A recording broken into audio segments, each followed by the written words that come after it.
以目前的医疗水平来说，后颅窝大量出血是没有办法做手术的，就算华佗在世，也回天无力。药物治疗呢？现有的药物只能起到局部止血的作用，后颅窝这个位置大量出血，药物暂时没有效果，至少没有成功的案例。那目前的情况看，就等于是让患者放弃治疗，是这意思吗？根据患者目前的出血状况，最多还有4、5天的生存时间。在这种情况下，继续治疗已经没有意义了。患者只有18岁，我想再试试。这样吧，等我们明天见到患者家属之后，再去征求一下他们的意见，好吧？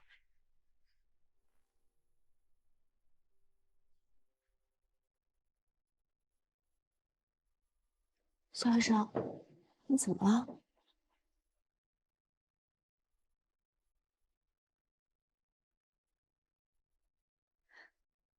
为什么我当时不再坚持一下，让他把 CT 做了，及时诊断出病情，及时治疗，就不会发展成现在这样了。你可千万别这么想，你已经尽了一个医生应尽的义务。是患者家属不肯做 CT， 字也是他们签的，这跟你没关系。如果当时能做出正确的判断，劝家属把 CT 做了，就不会变成现在这样。可是当初患者的症状并不明显，他没有耳鸣，也没有呕吐，他的心肺血压也都是正常的呀，谁会想到他是后颅窝出血？我们是医生，就应该想到所有的可能性，更何况这个患者只有18岁。小燕，我有必要提醒你啊，你现在的状态很不对啊。陆主任，我知道，但我想，如果不是因为我的失误，这不是你的失误。唐话说的没错，我知道，在整个接诊的过程当中，你根据患者的情况，做出了正确的诊断，而且你尽到了告知的义务。是患者的家属坚持不愿意做 CT 检查，才导致现在的后果的。所以，在患者方南整个的诊治过程当中，我认为你的处理没有任何的问题。主任，我知道，你对自己的要求非常高，而且你很负责任。但是我想提醒你，一定要调整好自己的心态。咱们要以专业的角度面对自己，还有患者的家属，尤其是不能在患者家属面前流露出你自责的情绪。如果让他们看到了你的自责，他们很有可能要挟你，甚至于咱们医院。现在医患关系这么紧张，咱们不得不防啊。况且这件事情上，你本来就没有任何的责任。我看你是怕出了问题，影响自己的前途吧。白竹，我知道你对我有意见，我就是个普通人，我想升官发财，很多人都喜欢，我也不能免俗。但是刚才我跟萧燕说的这些话，不是怕影响我个人升官发财，我是怕这些事情影响到咱们尽心尽责的当一名好医生，影响到咱们心无旁骛的去治病救人。想当好一名医生，第一件最重要的事情就是要学会保护自己。咱们只有保护好自己了，才有时间和精力去治病救人。这是为了自己，也是为了那些等待救治的患者所要负的责任。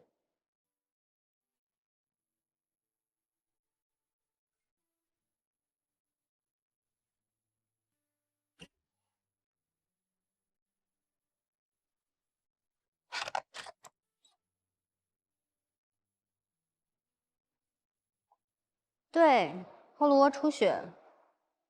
好，如果你有相关信息的话，麻烦发到我邮箱，谢谢。把寂寞当作一种责任，一双冷漠的眼，藏不住滚 Shirley, 烫。I have a favor to ask. It's important. 请相信这寻找奇迹的眼睛，请相信这感受寂寞的心，守护着你和你的爱，能去明天团聚，无忧无虑。我多想抱紧你，把你的恐惧化作欣喜，不再计较这世界公平不公平，像跟小孩一样干净。我跟着你细数爱的痕迹，每个生命该爱的用力，请让我抱紧你，去爱的彼岸，没有人缺席。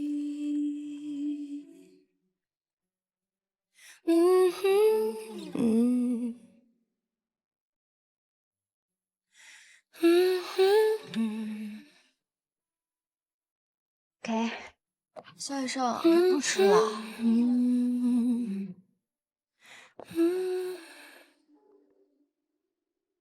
肖医生这2天不知道怎么了，整个人都魔怔了。估计还是因为那个后颅窝出血的患者呗。那也不是他的责任啊。是不是他的责任？但他自己心里过不去呗。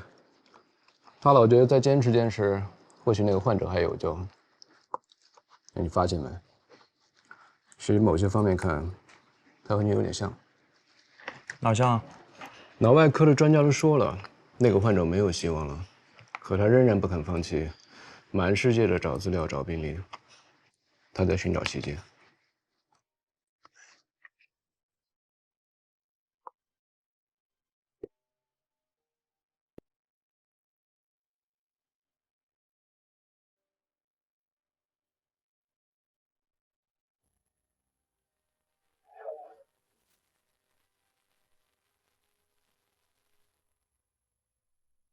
你是想陪着患者一块儿死？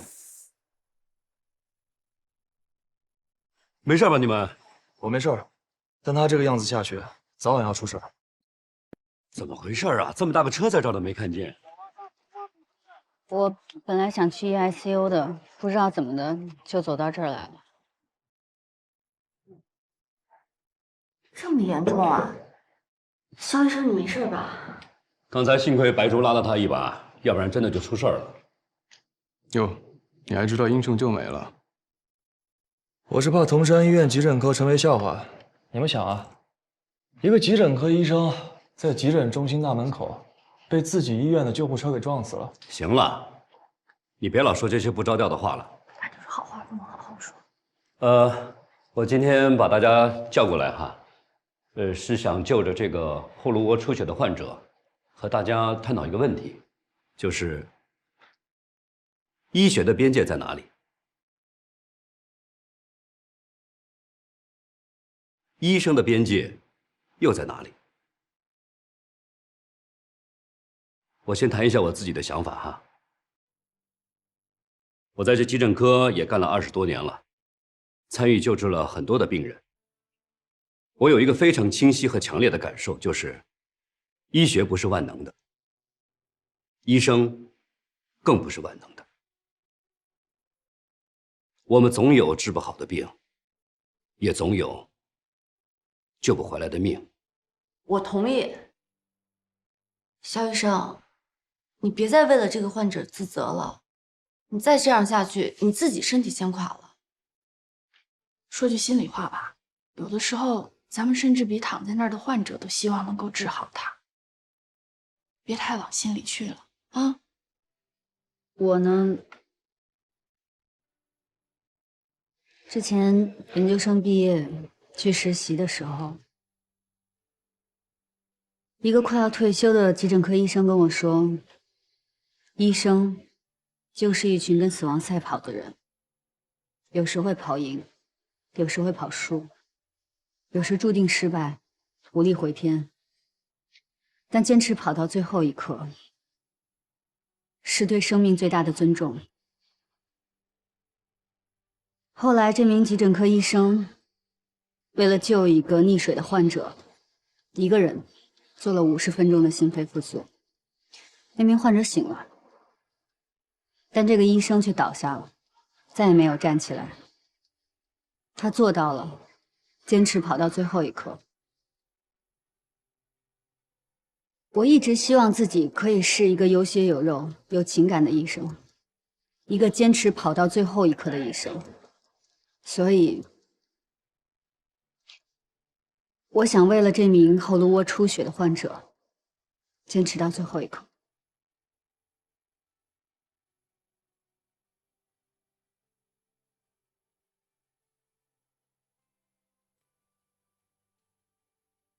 肖燕说的非常的好啊，我觉得我们都应该拼尽全力，为患者努力奔跑到最后一刻，而绝不轻言放弃。我有一个提议，大家应该跟肖医生一起为这个患者奔跑到最后一刻，是为了每一位患者。大家一起想办法。咱们一起想办法。好，好，好，非常好。白卓，你不表个态吗？光喊口号有什么用啊？我翻译一下，白竹医生的意思就是大家一起想办法。说实话啊，这一刻我非常真诚地感受到，咱们急诊科是一个团结的集体，是一个奋进的集体。这是一次团结的大会，一次奋进的大会，一次继往开来奔向新未来的大会。行了行了，就你嘚瑟。好，就这样吧，散了吧。这你要的资料。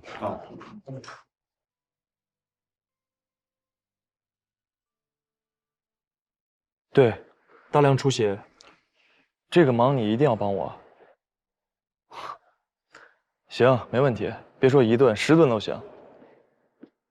好，打个电话跑这么远，怎么？怕肖燕知道你帮他？我不是帮他，我是帮那名患者。我说的没错吧？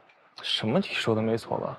为患者奔跑到最后一刻，那句话要不是从肖燕嘴里说出来，我真以为是你说的。你和肖燕其实很像，真的。你啊，是真的闲。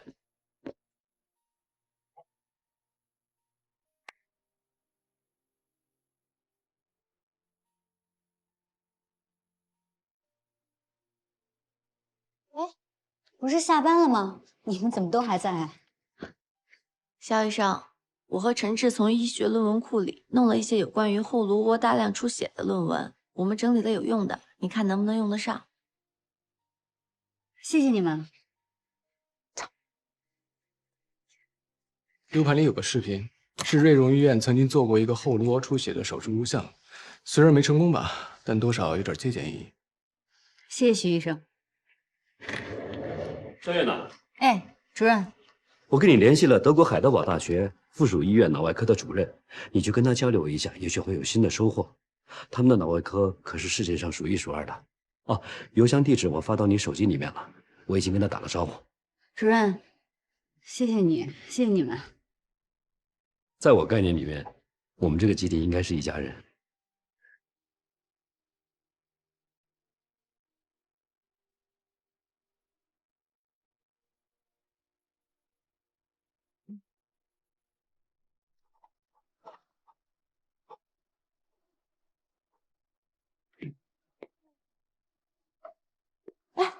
肖医生，有什么新的进展吗？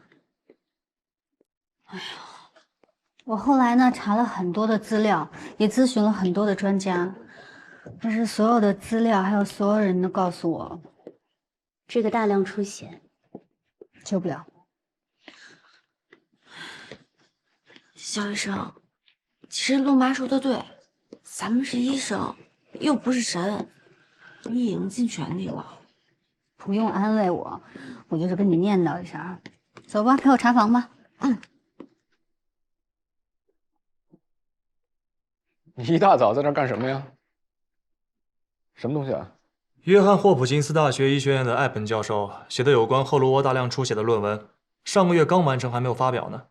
这个里边啊，可都是最新的研究成果。哼，怎么拿到的？那还不简单。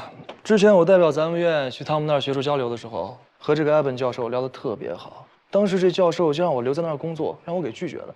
想要一个论文，还不是分分钟的事儿。牛，还给你，自己拿好。你就拿着吧，顺便给肖医生。给我干嘛？你自己给他呀。我现在正忙着呢。我也不闲啊。你不闲在这晃悠什么呀？还有啊，这些东西可千万不能泄露了啊，否则我拿你试问。我怎么认识你这么个？这是白医生帮我找到的。虽然他没说怎么拿到手的吧，但我知道他肯定费了不少心思。你也知道，像这种没发表过的论文，一般不会随便给人看的。那麻烦你帮我谢谢他。你们俩当我是传声筒呢，还是回音壁呢？哦，对，那一会儿我亲自去谢谢他。这就对了吧。好的，谢谢啊。白医生，谢谢你。没事儿，我这个人天生爱帮助弱小。徐然说的确实没错，你嘴真够损。但很真诚的谢谢你。希望能对你有用吧。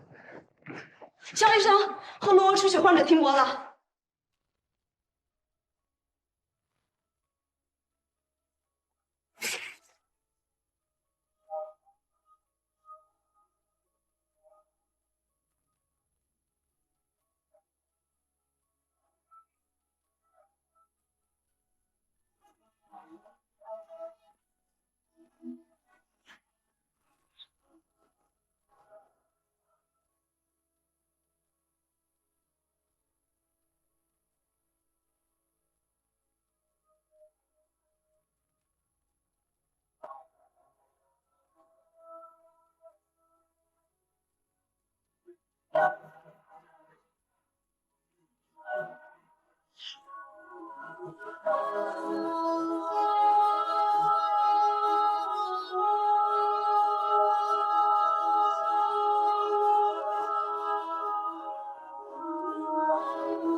别看了，小远不会来的，走完程序直接接诊去了。啊，你们俩在啊？还以为最近你们忙到都见不着了。哪儿呢？食色性也，不食不色，过什么日子啊？你会不会说话呀？老白，那患者怎么样了10点左右，那孩子心脏骤停，整整抢救2个小时，硬是没抢救过来。吃饭了吗？我不想吃。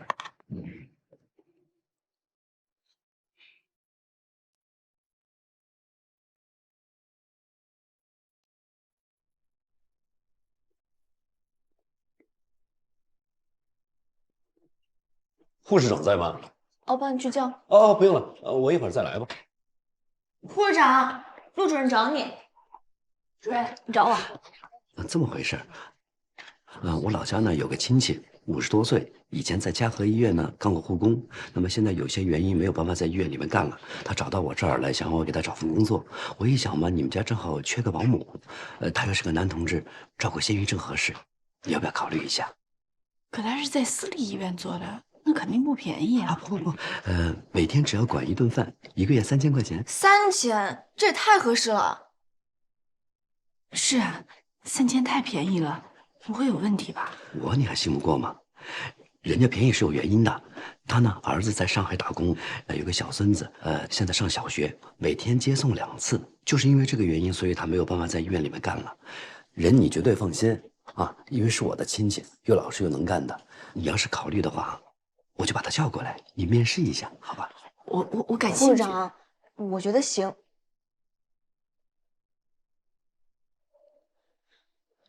我感兴趣的，要是人能再见一下的话，那就更好了，方便吗？方便。这样，我现在就去联系他，他来了以后，我告诉你，你见见，好吧？好，谢谢主任。不客气。陆主任对你可真好。林芝，你这会儿空吗？趁这会儿人少，我跟你好好聊聊。怎么这么严肃啊？我知道呢，你爱开玩笑，平时跟大家打打哈哈，调侃一下，能够缓解一下大家的压力，还能增进同事之间的感情。可是如果你开我和陆主任的玩笑，就不太合适了。首先，我已经结婚了，对吧？我有老公的呀。你说的那些话，要是让我老公听到，他会不会有什么想法呀？如果他有想法了，那会影响我跟他的感情的，对吗？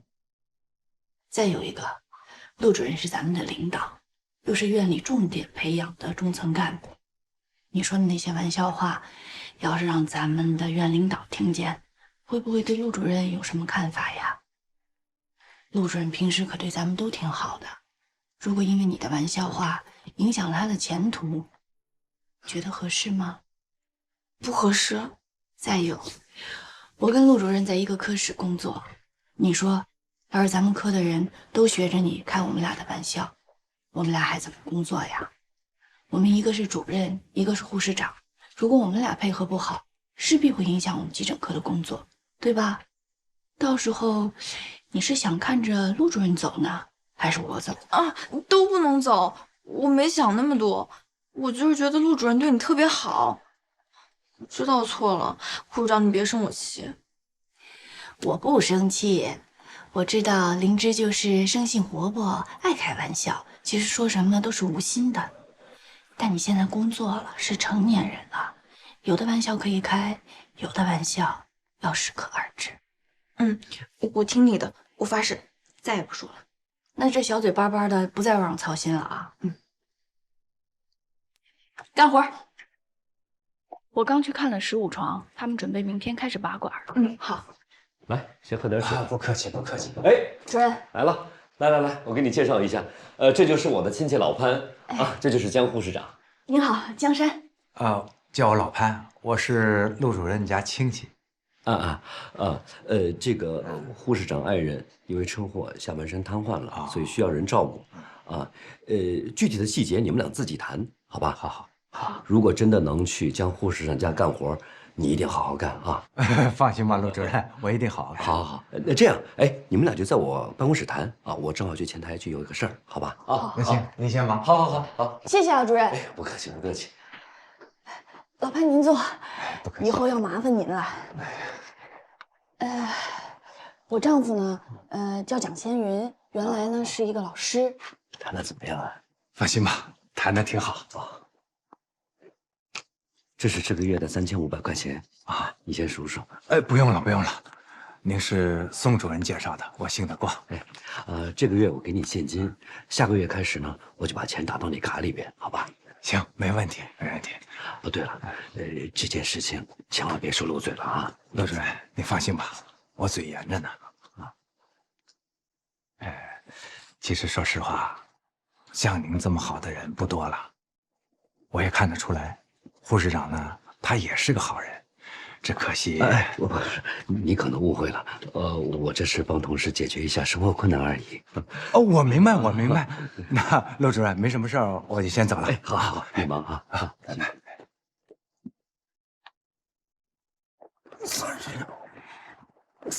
俺们保姆呢，认我见了，挺老实的。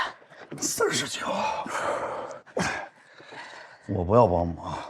那你一个人在家，我不放心啊。有什么不放心的？我自己能照顾自己。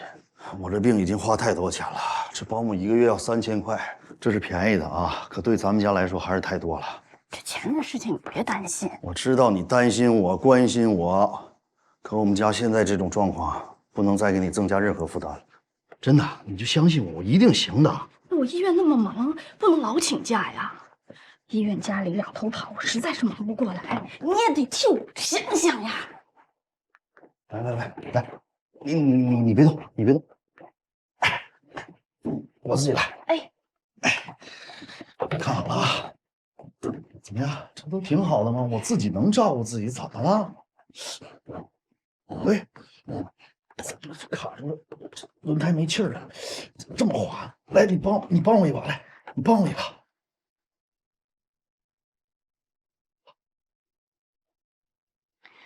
你说就你这样，我能放心吗？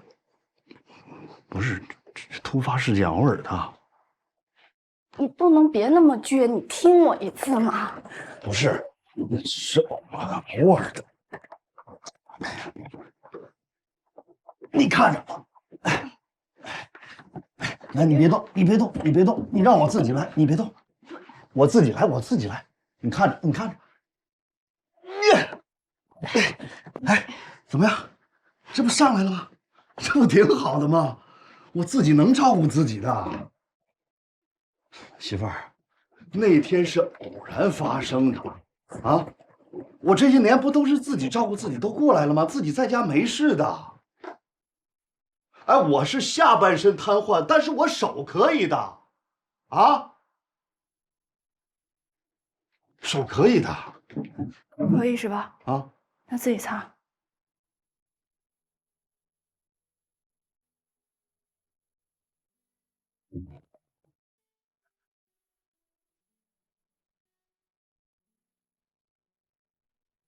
生气了？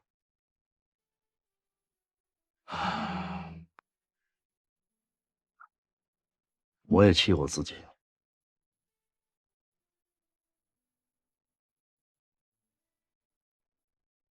其实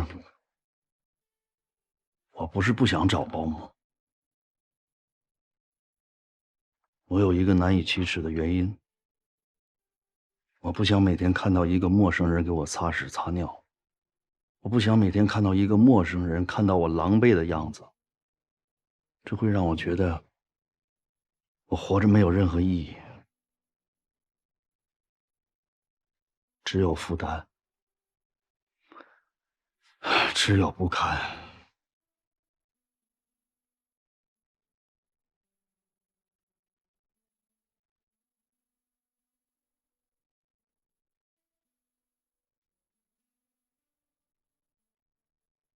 好，我理解你。这保姆不请了。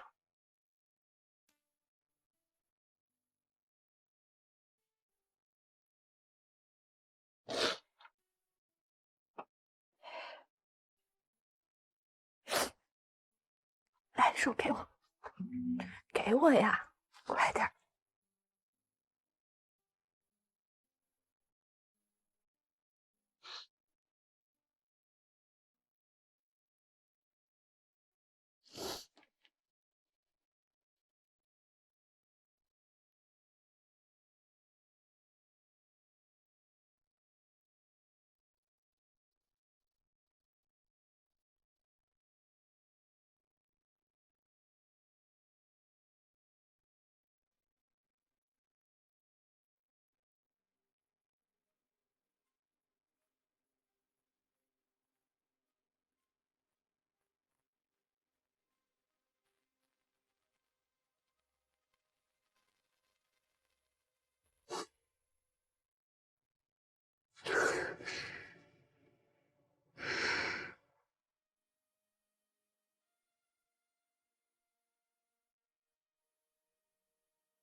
还接受不了吗？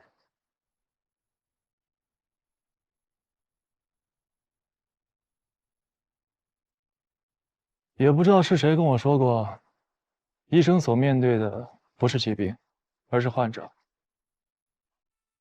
我们的使命就是陪伴他们，帮助他们去战胜疾病，去战胜死亡。就算不行，我们也需要陪着他们，和他们一起去面对无法改变的命运。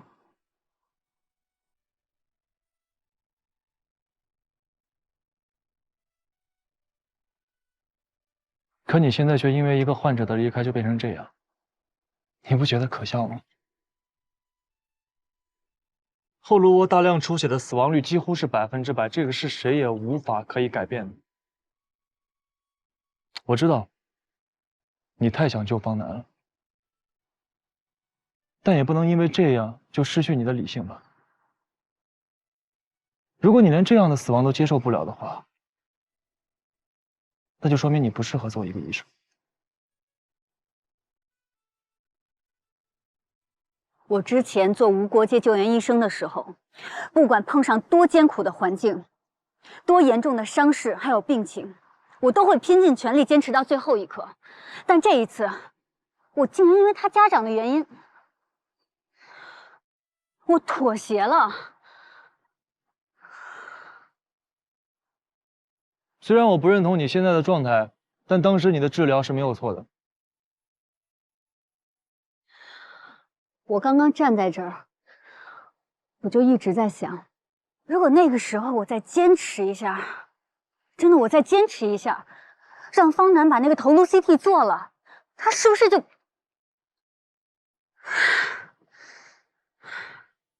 我们做医生的吧，是这个世界上离生和死最近的一群人。特鲁多医生的墓碑上写了一句话，也算是他对他这一生行医生涯的一个总结和概括：有时去治愈，常常去帮助，总是去安慰。我现在也不想跟你说，我们面对的这个大城市里有多少人需要你，需要你的帮助，需要你为他们振作起来。因为这些话是我们上学的时候老师给学生说的，但现在我只想带你去一个地方。去哪儿？去了你就知道了。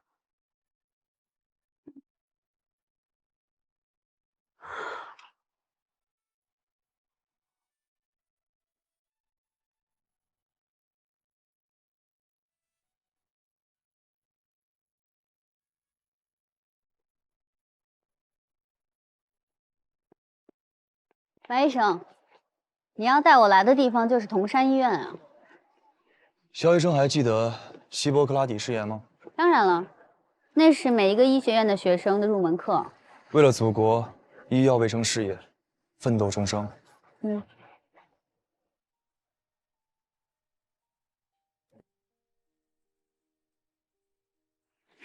患者情况：患者25岁，酒后昏迷1小时，体温36，心率118。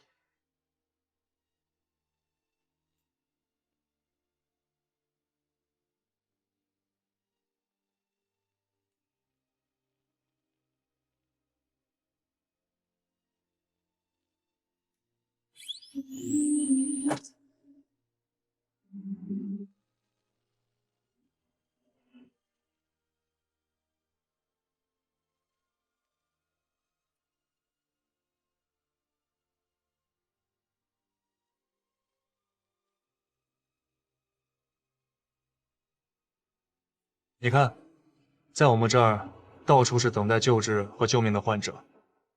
医生这个职业不相信眼泪，要么擦干眼泪继续干，要么赶紧走人。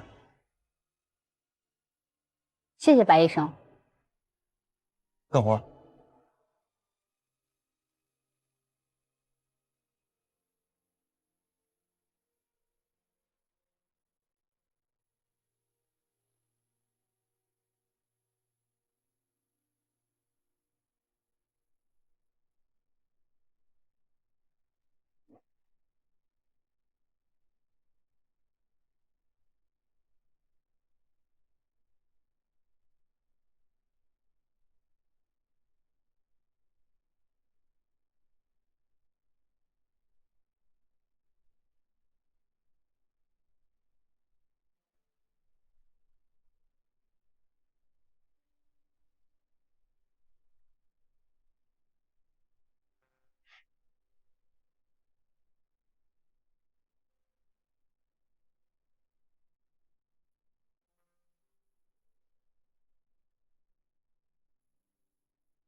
肖医生早。肖医生早。肖医生早。等会儿陪我去看一下7床那个脑血栓的患者。好。前2天送来那个烧伤的患者怎么样了？昨天晚上走了，白蛋白只有15克，每天给他补30克也补不上来，还有高热，就没救回来。知道了。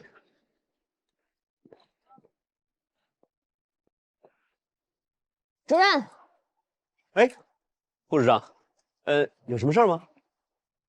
保姆的事情，我昨天跟谢云商量过了，他可能还是觉得负担有点重。哦，没事，可以找老潘再商量商量的，我来跟他谈，让他再便宜一点，他很好说话的。不麻烦了，其实不单单是钱的问题，主要是谢云不太想让一个陌生人来照顾他，他不太习惯，会觉得自己特别没用，我也不想难为他，就算了吧。哦，好，我明白了，没事，我去跟老潘说。主任，不好意思啊。哎呀，没事的，老潘都是自己家亲戚。啊，我还有个会，我先过去了，回头再聊哈。哎，好。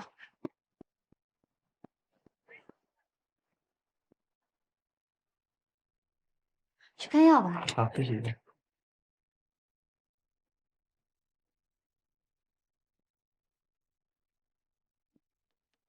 肖医生，外面有人找你。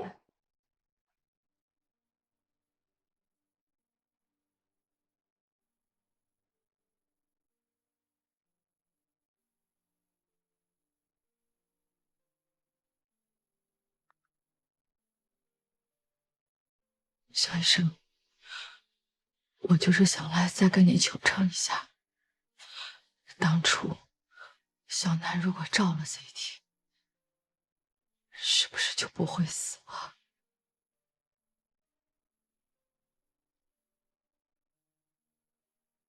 疾病这个事情，真的是谁也控制不了，您千万别太自责了。我知道，是我害死小南的。您别这样想，是我害死的，是我害了小南，是我害死他的。你是方楠的亲属？我是害死他的妈妈。他的病历带了吗？让我看一下。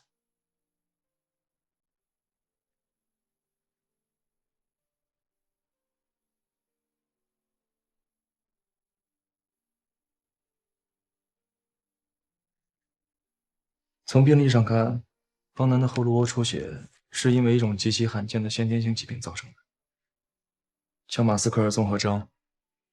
得了这个病，就算在出血之前做了 CT， 也检查不出来，而且一旦出血，就无药可救。照了 CT 也检查不出来。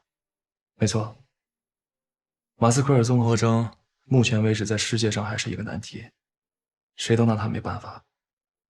也许再过个10几20年，现代医学才有可能治愈它。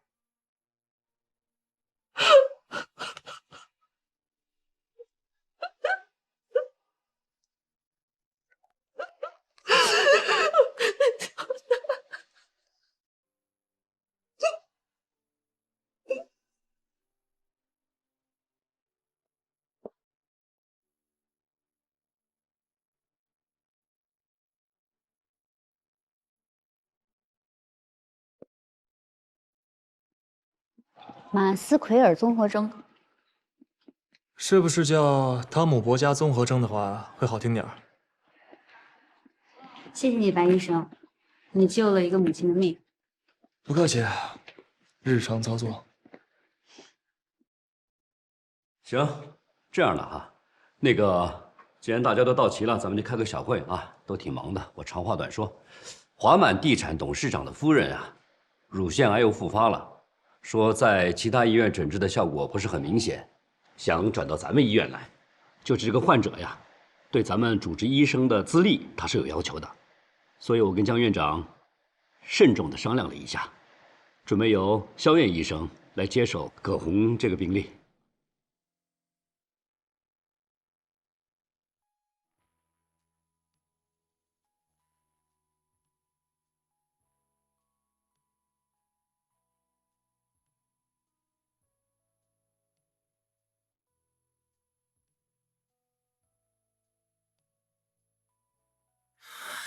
有缘的话，我们会再见。道别在心里练几遍，省略了客套的寒暄，拥抱喂饱了想念。谁不会在约定的时间付出最真的一次爱？自己画的句点，自己画圆。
这样的哈，既然大家都到齐了，咱们就开个小会啊，都挺忙的，我长话短说。华满地产董事长的夫人啊，乳腺癌又复发了，说在其他医院诊治的效果不是很明显，想转到咱们医院来继续诊治。华满地产的董事长夫人，你说的该不会是葛血红吧？葛血红，怎么会有人叫这样的名字啊？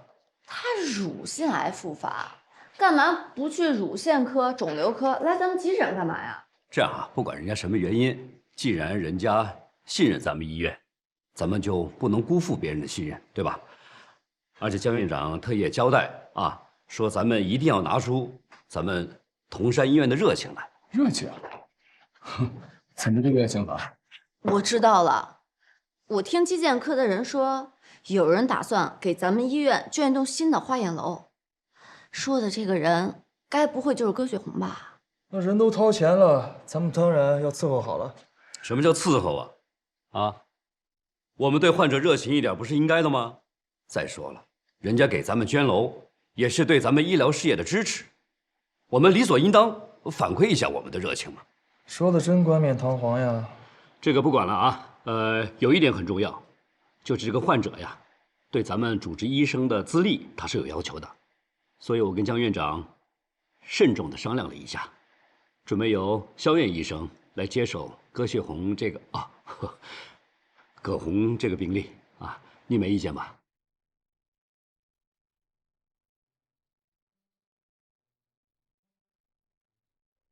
不是你们聊的好好的，说到我，主任，我这边手头患者还挺多的。啊，要不你的患者让唐画给你盯着一些？主任，我觉得急诊跟 EICU 的功能您比我了解。这个小燕，主任，我刚刚也听你们聊了，什么捐楼之类的，我们也理解您的工作有难度，但是这个病人我接手不了，我先去查房了，你们聊。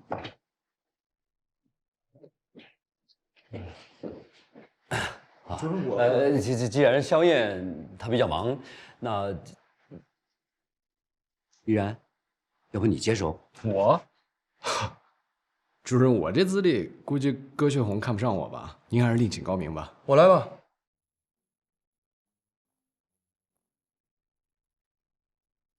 你怎么，资历不够吗？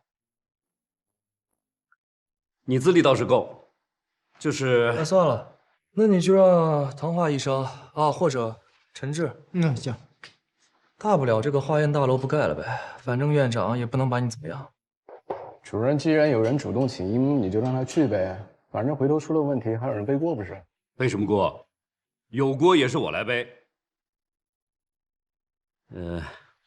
那既然白竹主动请缨，那这个患者就由你来接吧。有一点我要提醒你啊，因为听说这个患者呀，长期患病，脾气不太好，而且为人比较刻薄。那这点倒是跟白竹医生挺像的啊。别捣乱。白竹，我一定提醒你啊，一定要管理好你自己的情绪。放心吧，出了问题我来背。那行吧。既然白医生作为主治的医生，我们其他人一定要做好配合的工作，尽量做到让患者满意。包括江湖，你这块护理这块你放心吧，我会亲自盯的。放心吧，我们一定会伺候好葛血红这尊活菩萨。行了，那就先这样吧。啊，我们各自忙去吧。哎，小白，我有话要跟你说，我得。没事的，白医生啊，就嘴上这么说，他其实很有责任心的呀。不出问题就好了。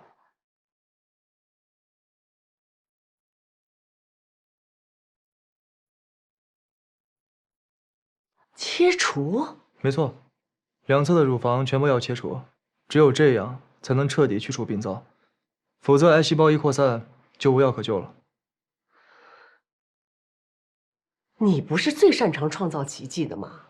啊，你误会了，给你做手术的人不是我，但我可以告诉你，手术完成之后，癌细胞不再扩散就已经是最大的奇迹了。我不切，要么切，要么死，你自己选。我不切，我也不能死。没关系，你还有时间可以考虑，等你想好了再来找我。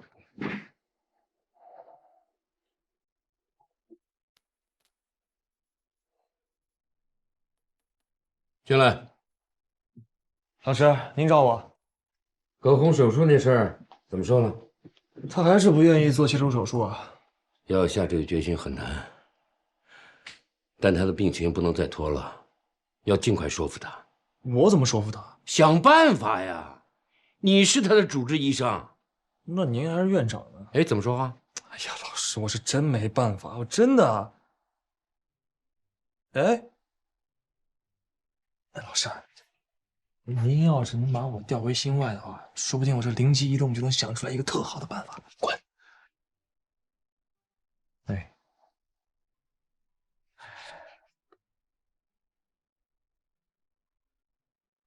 关门。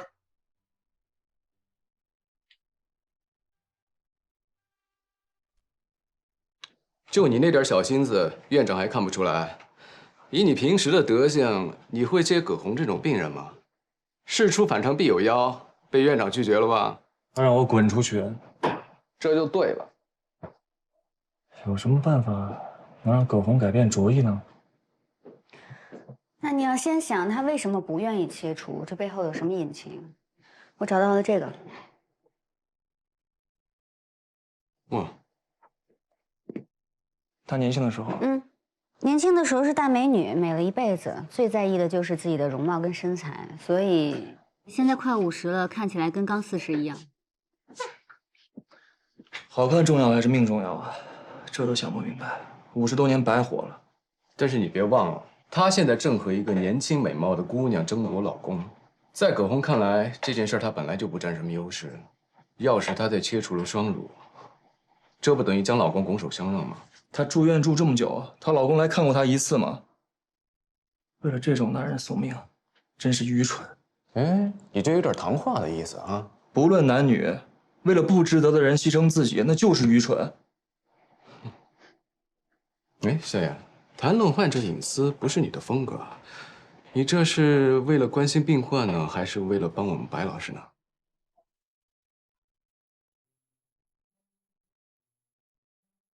你们知道葛洪有一个女儿，现在在英国读书吗？如果你说服不了他，可以考虑让他女儿去说服他。我找到了他女儿的邮箱，不如你给他发一封邮件试试。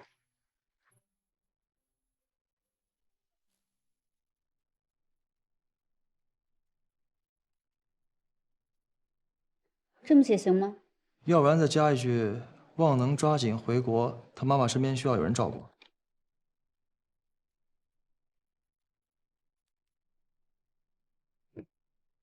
行，可以发。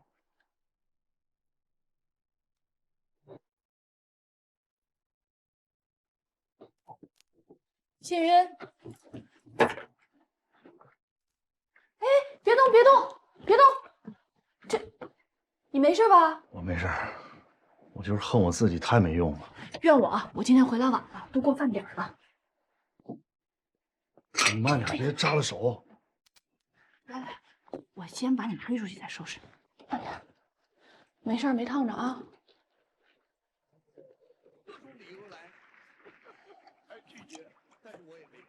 小伙子已经把理由说得很清楚了，对吧？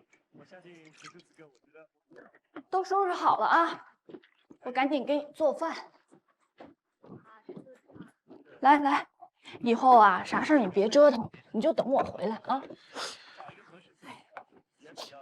哎，你是不是感冒了啊？你是不是让我给传染了啊？没有，就是有点擤鼻涕。来，这有药，来，我给你弄，赶快吃点。我自己来，我自己来。今天5号人嘉宾说我是太直，所以没有选我。但是我说话是很快，然后呢，可不。要不，咱还是请个保姆吧。干嘛又提这请保姆的事儿啊？我这是太要面子了，我真恨我自己。我就是想证明我自己能照顾自己，结果弄得一塌糊涂，还得让你收拾这个烂摊子。我是你媳妇儿，我不收拾谁收拾？请个保姆吧，啊，这样你上班还能安心，不用总挂着我。这样你再给上次那个男保姆打个电话，问问人家看看找到工作没有。哎，你慢点，你再问问啊。现在这保姆不好找，她那么便宜，肯定挺抢手的。你别管了，自己弄啊！我再去问，我给你做饭。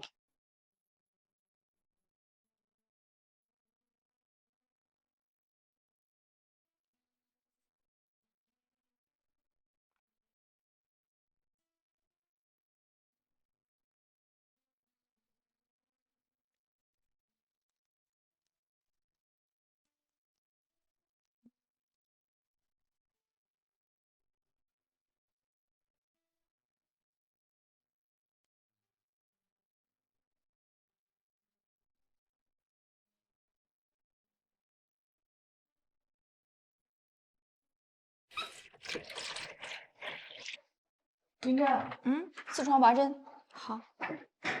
假日每个小时要量1次体温啊。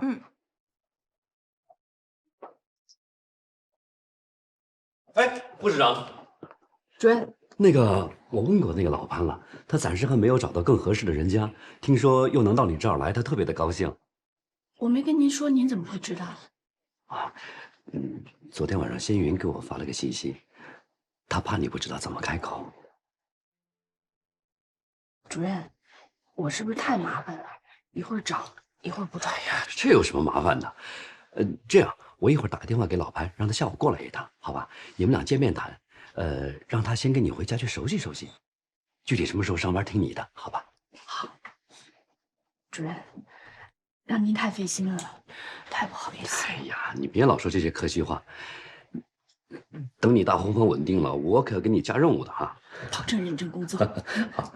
哎，对了，那个患者葛红现在情况怎么样了？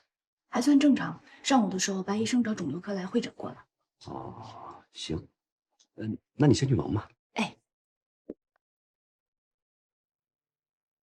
主任，谢谢。陆主任，什么事儿这么开心啊？你忙你的。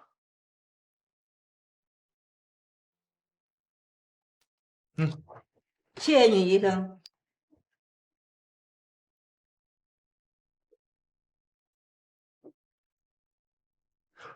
白大夫，还记得我吧？从北京回来了，这次还赶时间吗？好，记得我啊。还是血压高？这2天啊不舒服，记得上次白大夫跟我说过，所以我就到3院做了个 CT。我看一眼。你看。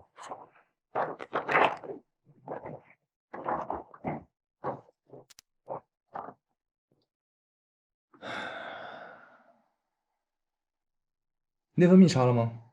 你看。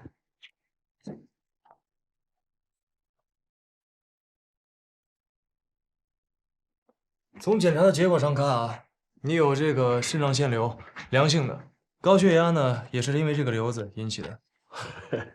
3院的医生啊，也是这么说的。那为什么不继续在3院检查呢？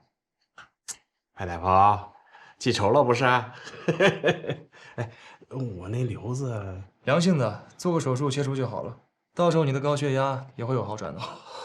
真的，谢谢你，白大夫。哎呀，你说这高血压呀，折腾我多少年呐！您赶紧去办一个住院手续吧，到时候我会尽快的给你安排手术。哎，好的好的，谢谢啊。白大夫，您是我见过医术最高、最负责任的大夫，也是嘴巴最损的大夫。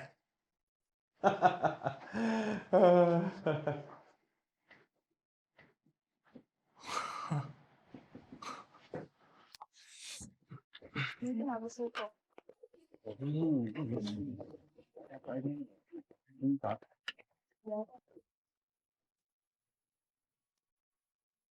你好。哦，不好意思，麻烦你先排队。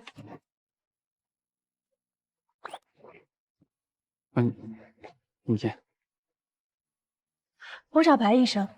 白竹白医生，那个字念竹啊，应该就是他。我帮你问一下。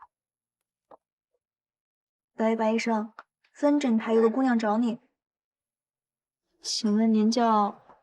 我是丽璇。她说她叫丽璇。知道了。白医生让你去诊室等她。谢谢。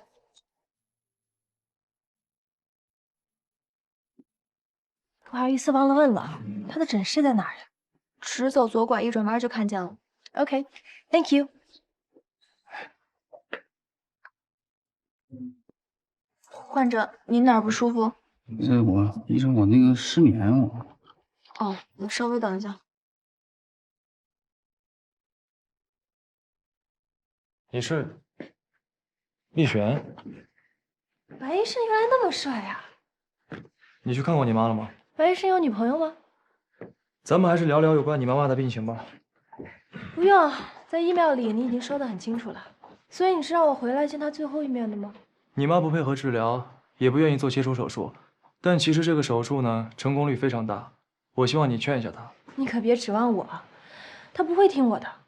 可你是她女儿啊。白医生，你对你的病人好像不太了解。没错，从生物学上来说，我确实是她女儿。可是，在她心里，我只不过是一个报复我爸的工具。你还是想别的办法吧。既然来都来了，不如去见一面吧。下次不一定什么时候了。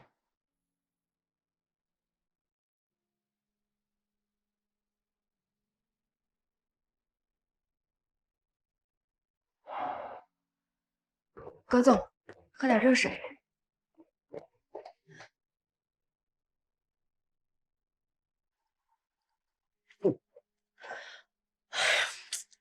这么烫，你让我怎么喝呀？对不起，我现在给您兑点凉的去。小姐，您什么时候回来的？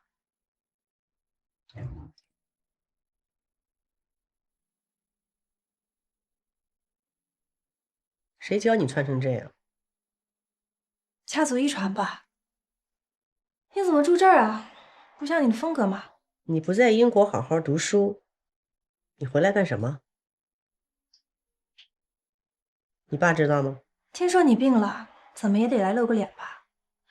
要不然医生护士都觉得你是孤寡老人呢。我没事，你回去吧。我看也是。那我走了，你多保重。哎，小姐，我送你。不用，你留下来好好照顾他吧。走了。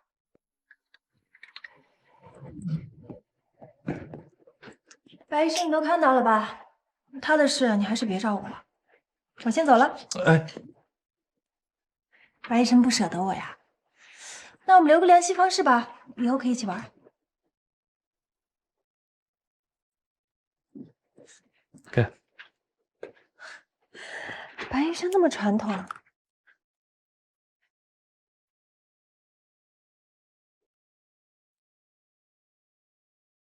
拜。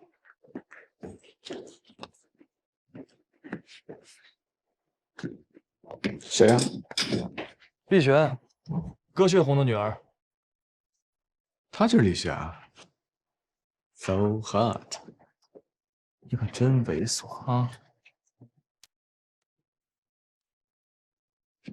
哎，葛血红同意手术了吗？他们母女俩的关系还挺特别的。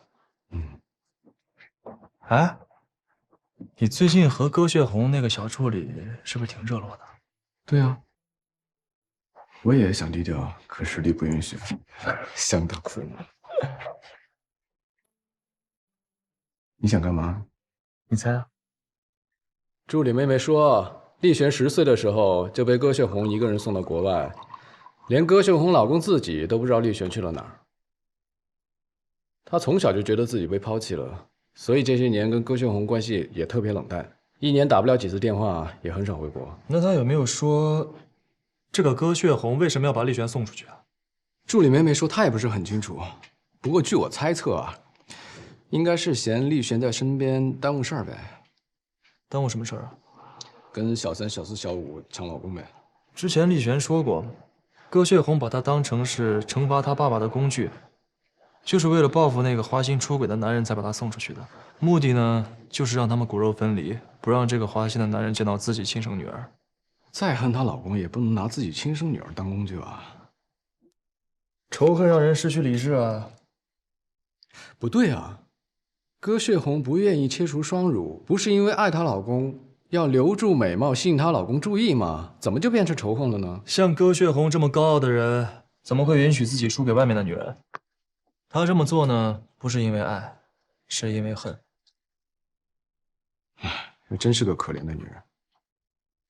不管怎么样啊，我觉得咱们这条路行不通。他们母女俩的隔阂太深了，不是咱们一时半会儿能解决得了的。不一定啊，在我看来，他们母女之间至少还是很在乎对方的。我怎么看不出来？这就是你跟我的差距啊！哎，我就是喜欢你的自信。宝石。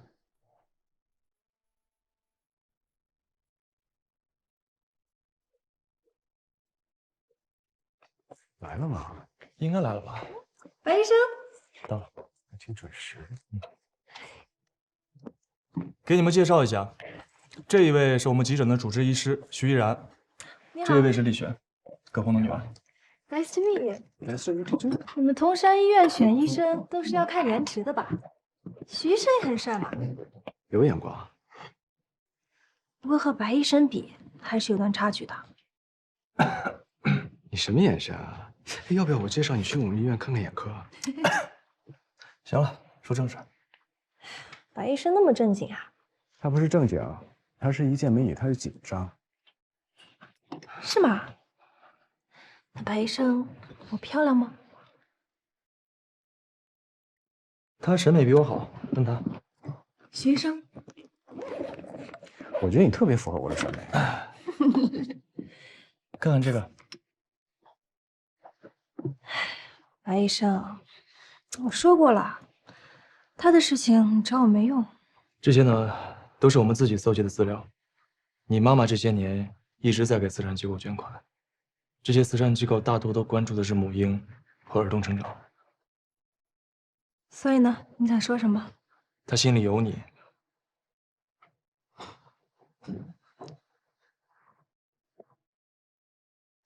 你心里明明也很在乎他，但你为什么不敢承认呢？你以为你是谁呀？我还有事，我先走了。看吧，就算肖医生找到资料有用，就算你猜对了，就算厉璇心里有歌血红，那又怎么样呢？难道回去跟歌血红说一声，他就能幡然醒悟，同意做手术了？走着瞧。正面回答问题。你就等着吧，等咱们医院的新花园大楼拔地而起。德行真的是。您不是说您经常喝酒吗？所以可能是肝硬化，具体的要等 CT 结果出来再做判断。我给您开张单子，先去做个 CT， 有结果来找我。哦。好，那谢谢你了，医生。哎。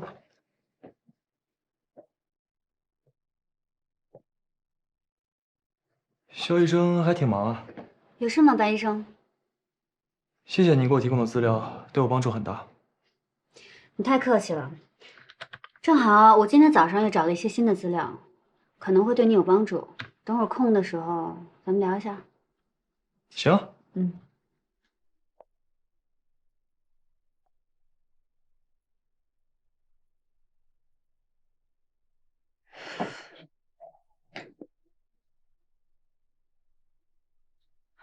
白医生，你妈刚用完药，现在还没休息，要不然去看一眼。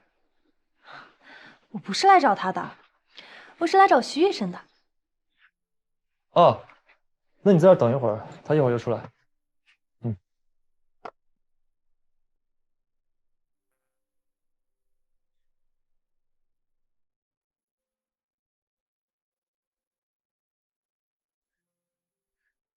看什么呢？这么认真？厉璇写的网络小说。这篇网络小说是厉璇写的。嗯。哎，肖医生，你是怎么发现的？我在他微博上找到的链接。不过这篇小说呢，是4年前他刚上大学的时候写的。虽然用的是笔名，但他这个笔名啊，我查了，登录过很多的文学论坛，里面留下的资料、生日还有学校都是厉璇本人。关键是小说的内容，小说的主人公，他的爸妈还有他的家世，明眼人一看就知道是歌雪红跟她老公。哼，真没想到厉璇这种风格的人还能写小说啊！写的什么呀？他的心声。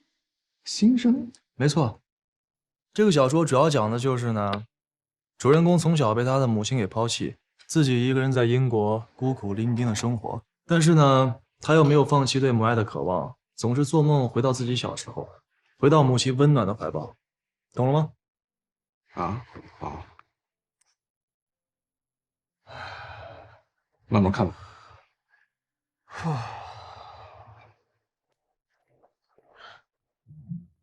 白医生来了。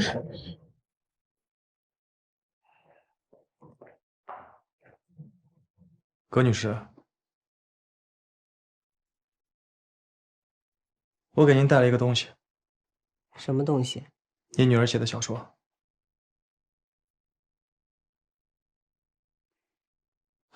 她还会写小说？我建议你有空的时候可以看一下，也许会有收获。就放这儿了。白医生，我知道你这么上蹿下跳是为了什么。我劝你还是不要浪费时间了。我不会同意做手术的，你尽快给我找肿瘤科会诊，给我重新制定新的治疗方案。啊，差点忘提醒你了，看小说的时候多准备一些纸巾，还有情绪的波动不要太大，会影响到病情。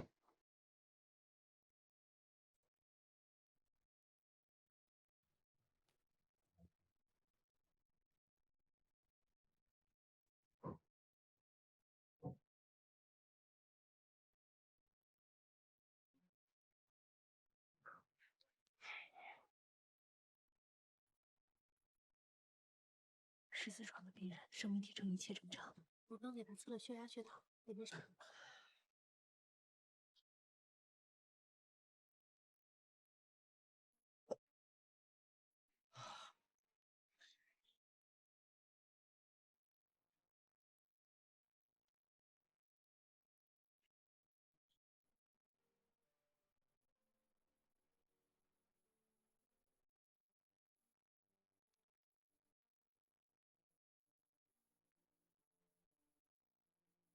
我摊开我的右手，让它仰面朝上，一条格外深的掌纹贯穿了我的手心。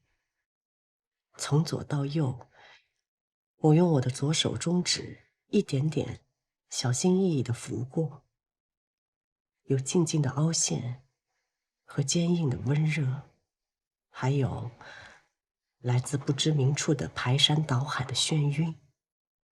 书上说，有这样掌纹的人会流离失所。我是被丢弃在大剧院道具室角落里的木头玩偶，洒落了一脸的灰尘。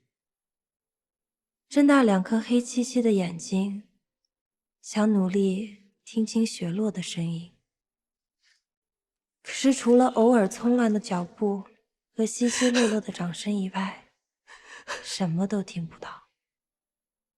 春去秋来，我一直在这儿，一直在。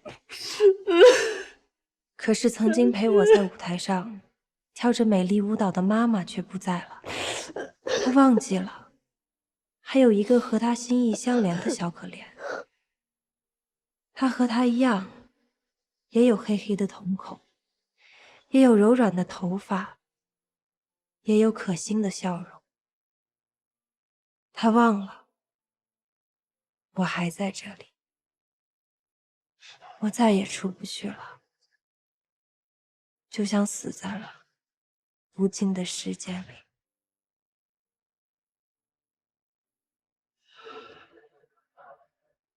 这都是你拍的吗？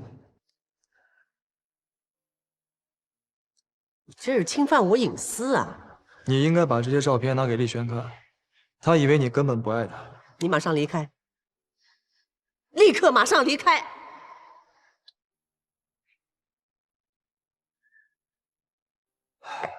葛女士，人不能永远活在仇恨里。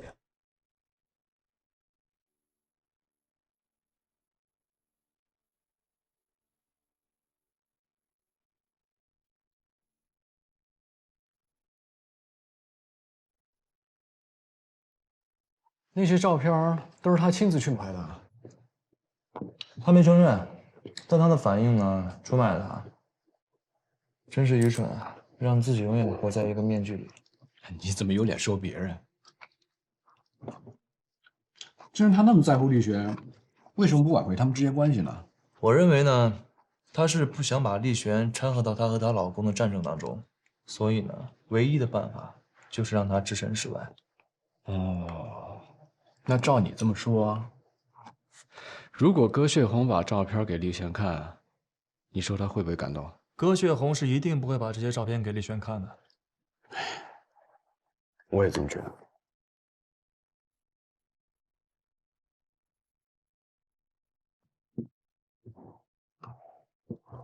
哎，你不是一直都挺想见丽璇的吗？啊？照片都在他的电脑里。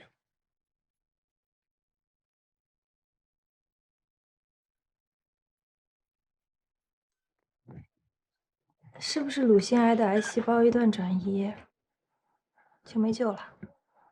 是啊，一旦转移，就算是切除，也只能用化疗延缓死亡。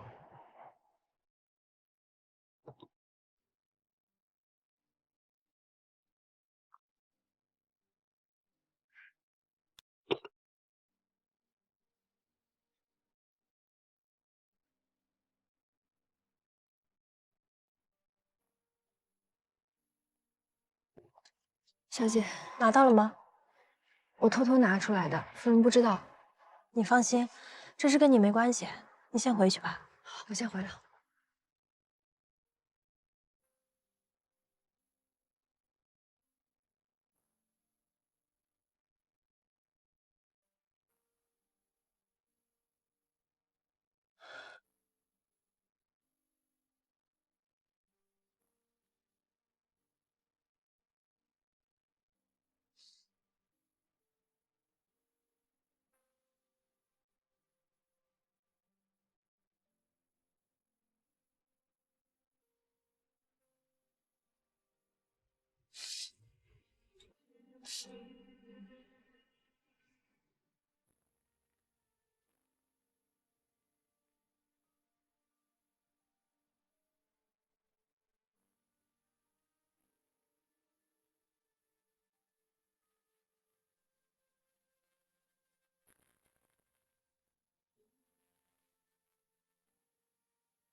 吃吧。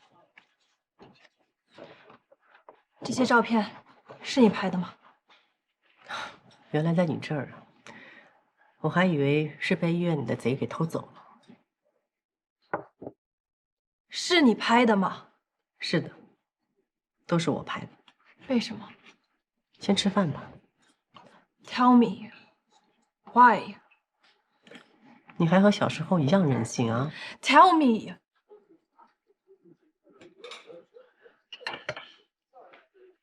你知道的，当初为了报复你爸爸，我把你送到了英国。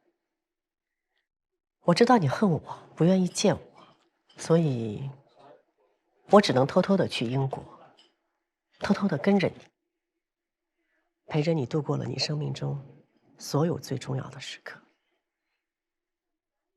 你每一次开心或者不开心，恋爱或者失恋，毕业或者工作，我都想陪在你身边，因为那个时刻，才是我人生中最难忘，也是最幸福的时刻。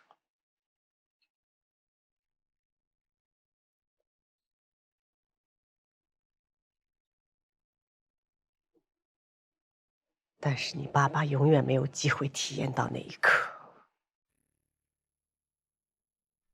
他那个时候根本不知道你在哪儿，在干什么。一想到我能陪着你长大，而他不能，我就太开心了。每次看着这些照片，我就痛快极了。我知道你今天来是想听到什么答案，可是我不想骗你。从送你出国到现在，我在你身上所做的一切，都是为了报复你爸爸，都是为了让他不痛快。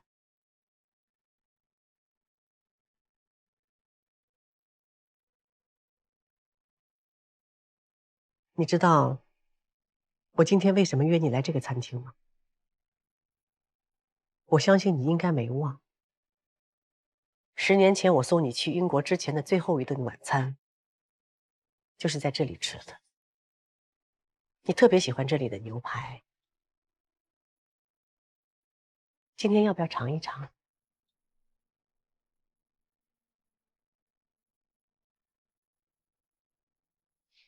看起来你应该没什么胃口。小雪，10年前我在这里送你去英国，10年后，我还在这里送你走。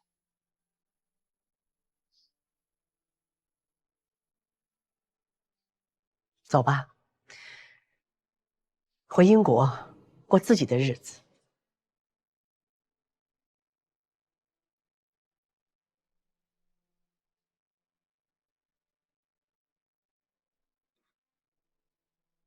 永远不要再回来。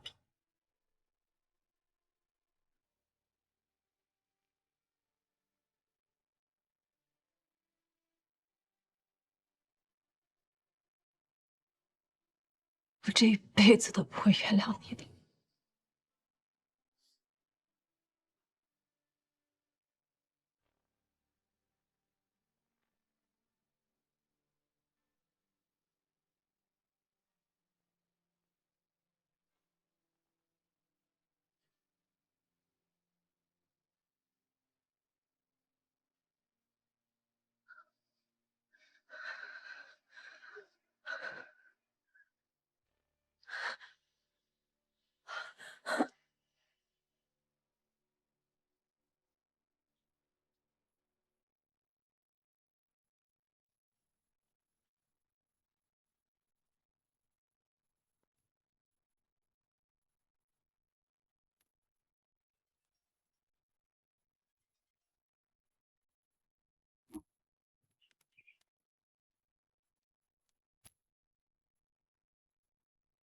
不接电话。王进旭，你说他会来吗？会。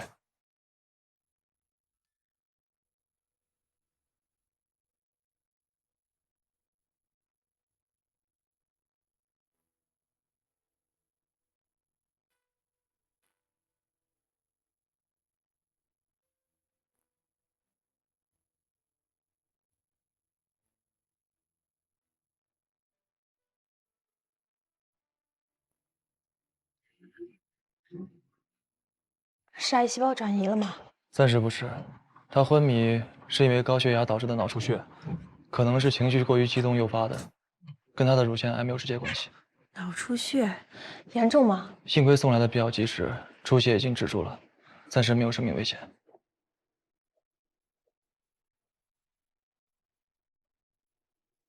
我中午的时候刚跟他见过面，当时他还好好的。你离开之后，你妈就昏迷了，救护车是从西餐厅把她送来的。你妈妈的助理说，她跟你说了一些话。你想说什么？我想说那些话都不是真的。你妈其实很爱你。白医生，我知道你是个好医生，为了救他，你想了很多办法，但是事情真的不是你想的那样的。他之所以说那些话，是因为他得了癌症，他不想拖累你，不想把你掺和到他和你爸之间的事情当中。他想让你恨他，忘记他，开始新的生活。但他却没明白，对一个人的恨，是没办法让人开始新生活的。我没办法相信你说的话。没关系，我理解。但我也相信，你身边一定有知道真相的人。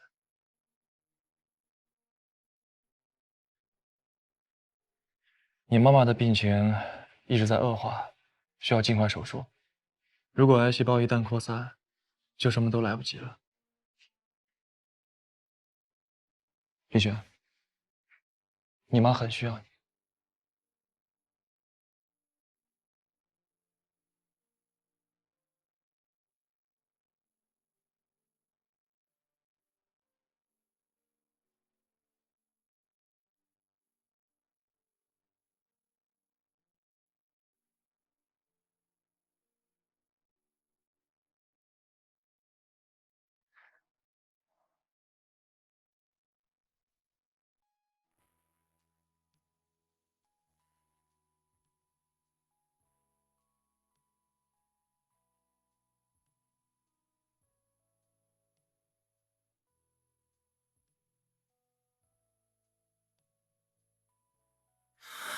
有缘的话，我们会再见，道别在心里练几遍，省略了客套的寒暄，拥抱喂饱了想念。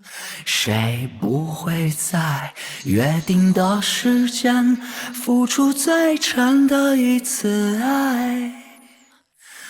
自己画的句点，自己画圆。